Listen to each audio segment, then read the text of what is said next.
support, resistance, demand, supply, buy, sell. Are you puzzled between them? Let's find out. Who is on whose side? Team A, support, demand, buy, all for upside movement. Team B, resistance, supply, sell, all for downside movement. Support. It's a specific price level on the chart where price tends to stall or reverse due to buying interest. Demand. It's the amount of an asset that traders are willing to purchase at various price levels, which can contribute to the formation of support. Buying. It's the action of executing trades to buy an asset, whether to take advantage of potential price increases or invest in the asset.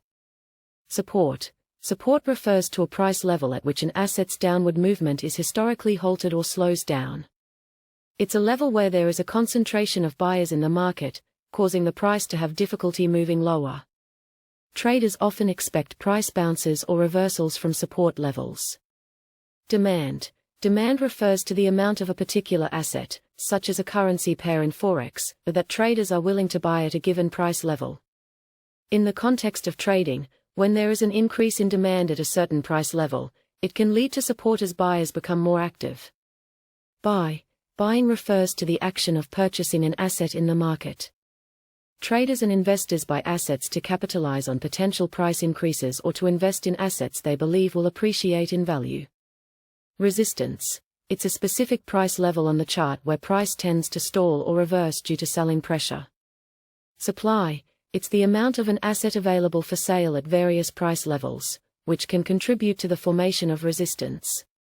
Selling. It's the action of executing trades to sell an asset, whether to take profits or speculate on price declines. Resistance. Resistance refers to a price level at which an asset's upward movement is historically halted or slowed down. It's a level where there is a concentration of sellers in the market, causing the price to have difficulty moving higher.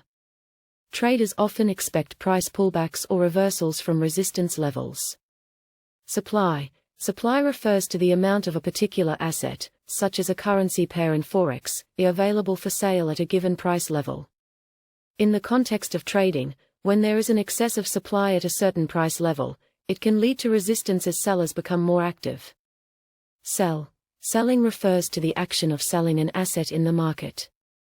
Traders and investors sell assets to realize profits, cut losses, or take advantage of anticipated price declines. We hope you have understood the relation and characteristics of the terms used in trading. There are certain indicators developed for them, but they have the same purpose to find a top for sell and bottom for buy. See you on our next video. Trading Made Easy. Take care.